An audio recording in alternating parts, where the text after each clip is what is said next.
L'horoscope Tzigane est l'un des meilleurs moyens de regarder dans le futur, y compris les événements du mois prochain. Qu'est-ce que mai apportera? Et quels sont les changements qu'il prépare pour chacun? La coupe. Pour la coupe, mai sera une période de grand réveil émotionnel. Votre cœur sera ouvert à un nouvel amour qui ne tardera pas à se manifester. À la fin du mois, la coupe pourra former un couple et profiter du bonheur romantique. Le capuchon. Le capuchon rencontrera quelques difficultés et épreuves, mais ne vous inquiétez pas, car ce ne sont que des tests de résilience. Au milieu du mois, vous devrez prêter attention à votre budget et réduire certaines dépenses si nécessaire. De plus, à la fin du mois, le capuchon sera confronté à un événement qui nécessitera des dépenses sérieuses. Le poignard. Mai est l'un des meilleurs mois pour atteindre vos objectifs de carrière. Si le poignard fait preuve de persévérance et de détermination, il pourra bientôt changer de statut au travail. N'ayez pas peur de prendre des risques et de proposer des idées non conventionnelles qui intéresseront sûrement les autres. La couronne. Mai apporte à la couronne la réalisation de grands projets créatifs. C'est un excellent moment pour l'auto-expression et la concrétisation d'idées grandioses. De plus, la couronne aura envie de renouveler son image et de se créer un nouveau look. Cette décision changera non seulement votre apparence, mais aussi votre façon de penser. Le candélabre. Au début du mois, le candélabre devra faire face à une dépense énergétique énorme. Les disputes fréquentes et les malentendus en seront la cause. Pour éviter de tels désagréables, apprenez à rechercher des compromis et à économiser vos forces. La roue. La roue est sur le point de connaître une période de grands changements. Vous ferez face à de nouvelles opportunités qui demanderont de la détermination et de l'initiative. Pour utiliser ce corridor ouvert judicieusement, faites confiance à votre intuition, surtout dans la seconde moitié du mois. L'étoile.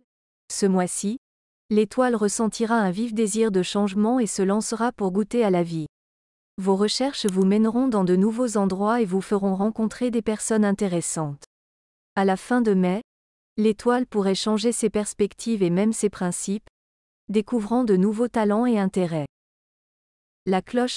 En mai, la cloche rencontrera des détracteurs qui chercheront à la déplacer de sa zone de confort vers un territoire inconnu.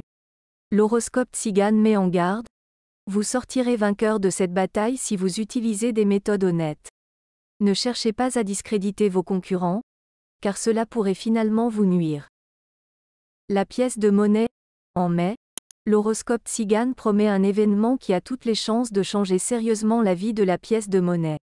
Il s'agira d'une question de prospérité financière. La pièce de monnaie recevra de bons moyens financiers ce dernier mois du printemps. Elle devra donc réfléchir sérieusement à une bonne stratégie de gestion de cette petite richesse. Le long poignard. Mai posera des questions difficiles au long poignard, dont les réponses pourraient changer beaucoup de choses. Tout ce qui sera révélé ne vous plaira peut-être pas personnellement, mais certaines informations devront être prises en compte. Le long poignard acquérera sagesse et expérience pratique s'il tire des leçons utiles de ce mois. La hache. Tout le mois de mai sera pour la hache sous le signe des émotions amoureuses. Que vous soyez célibataire ou déjà en couple, vous devrez quand même régler des questions liées aux relations interpersonnelles. Suivez votre cœur et la sincérité, et vous réussirez. À la fin du mois, accordez une attention particulière à votre état psycho-émotionnel et, si nécessaire, améliorez-le avec de petits cadeaux agréables. Le fer à cheval. Au début du mois, le fer à cheval ressentira un manque de motivation. Pour surmonter ce sentiment non productif, il faudra changer de priorité. Ne perdez pas de temps avec ce qui ne vous apporte pas de joie et de satisfaction. Trouvez une occupation qui vous passionne, et alors vous n'aurez pas besoin de chercher des raisons de vous forcer à travailler.